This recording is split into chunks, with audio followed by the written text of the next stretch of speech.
আদালতে তোলার আগে হাসপাতালে স্বাস্থ্য পরীক্ষা করতে নিয়ে আসা এক যুবতীকে পুলিশের গাড়ি থেকে ছিনিয়ে নিয়ে গেল দুষ্কৃতীরা। মারধর করা হয়েছে পুলিশ কর্মীদের বলেও অভিযোগ। বালুরঘাট জেলা হাসপাতালের এই ঘটনায় রীতিমতো চাঞ্চল্য ছড়িয়েছে। যুবতীর খোঁজে তল্লাশি শুরু করেছে পুলিশ।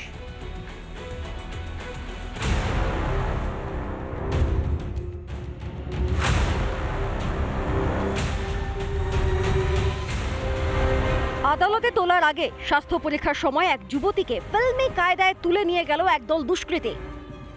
প্রত্যক্ষদর্শীরা যেটা জানাচ্ছেন, 4টি ছোট গাড়ি করে দুষ্কৃতীরা আসে এবং পুলিশের গাড়ি থেকে ছিনিয়ে নিয়ে যায় ওই যুবতীকে।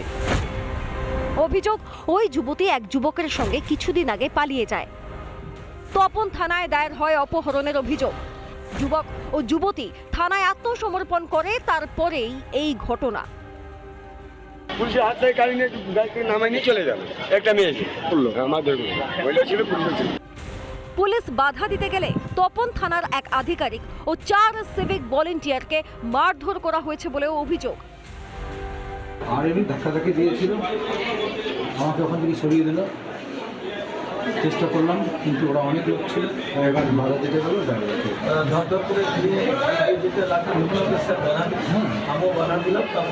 রেকর্ডিং করা আছে। এই ঘটনায় ঢিঢি পড়েছে হাসপাতাল জুড়ে। টেস্ট হওয়ার পরে যখন ওটা বাইরে আসে, তখন চিকিৎসা দিয়ে থেকে কিছুজন এসে ওকে নিয়ে চলে যায়। এখন পর্যন্ত আমাদের বলেন ঘটনাটা হয়েছে, বললে আমরা দিয়ে দেবো। কখনো পুলিশকে মারধর, আবার কখনো সালিশি সভা ডেকে মহিলাদের নিগ্রহ। তার উপর নবতম সংযোজন, পুলিশের জিম্মা থেকে যুবতীকে ছিনতাই।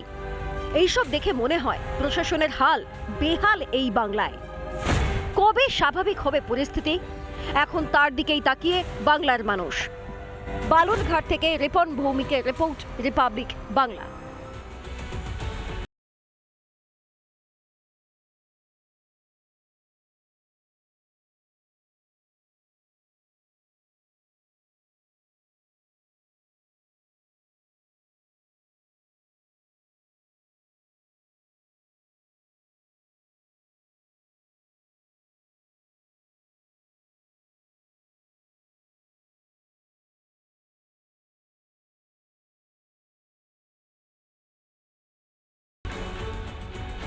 বাঁকুড়ার গঙ্গাজল ঘাটি থানার সামনে তুমুল বিক্ষোভ। বিজেপি কর্মীকে গ্রেফতার করার প্রতিবাদে বিক্ষোভ বিজেপির।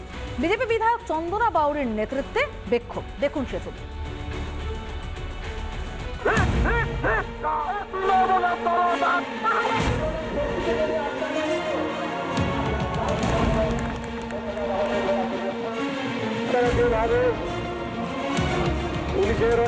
গত শনিবার পুড়ে খাক হয়ে যায় গঙ্গাজল ঘাটি নবগ্রাম এলাকার তৃণমূলের একটি কার্যালয়।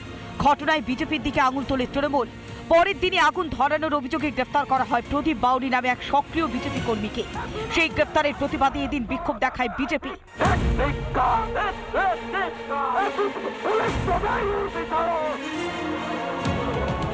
পুলিশের কাছে আগাম খবর থাকায় থানার সামনে ব্যারিকেড করা হয়।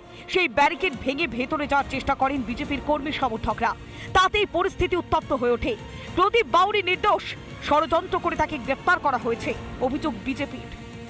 গঙ্গাজল ঘাটি থানার যিনি আইসি আছেন, একজন টিএমসি নেতার ইশারাতে রাতের অন্ধকারে গিয়ে আমাদের ভারতীয় জনতা পার্টির 2 জন সক্রিয় কার্যকর্তাকে রাতের অন্ধকারে টানতে টানতে, ক্রিমিনালের মতন টানতে টানতে ঘর থেকে তুলে নিয়ে এসেছেন। ভারতীয় জনতা পার্টির বিধায়িকা উনি এই সমস্ত মন্তব্য করে পুনরায় ওই বাজার গরম করার চেষ্টা করছেন। কিন্তু তৃণমূল কংগ্রেসের এমন কোনো পরিস্থিতি নেই যে আমরা পুলিশকে নিয়ে আমরা ভোট করব বা পুলিশকে নিয়ে আমরা আমাদের দলের কাজে ব্যবহার করব। পুলিশ আইনের মতো করবে কাজ, দ্বারা আইনের মতো করছে। এদিন থানায় 10 দফায় ডেপুটেশন জমা দেয় বিজেপি। অবিলম্বে ধৃত প্রদীপ বাউরিকে ছাড়া না হলে আগামী দিনে বৃহত্তর আন্দোলনের হুঁশিয়ারিও দিয়েছে বিজেপি। বাঁকুড়া থেকে মৃন্ময় পানের রিপোর্ট, রিপাবলিক বাংলা। কথায় বলে নদীর পারে বাস, দুঃখ 12 মাস। বর্তমানে দুঃখ, চিন্তা সব গ্রাস করেছে মালদার মানিকচকের বাসিন্দাদের। বর্ষা শুরু না হতেই ভাঙছেন গঙ্গার পার। বাধ্য হয়ে ভিটে মাটি ছেড়ে নিরাপদ আশ্রয়ের খোঁজে স্থানীয়রা। আরো কতদিন এভাবে উৎকণ্ঠায় কাটবে দিন? কবে টনক নড়বে প্রশাসনের?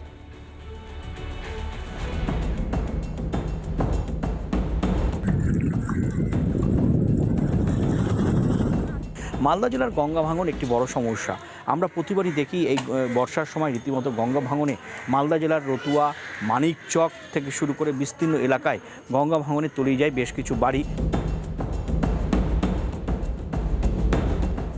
শুধু বাড়ি নয়, গঙ্গার গ্রাসে বিঘার পর বিঘা জমি। মানিকচকের কামালতিপুরের সময় সঙ্গে সঙ্গে ভাঙছে নদীর পাড়, আতঙ্কে স্থানীয়রা। আমার জমি জায়গা কিছু নাই, আমরা কোথায় যাব ওইটা আমি ভাবতে পারি না। প্রতি বছর ভাঙছে বাড়ি।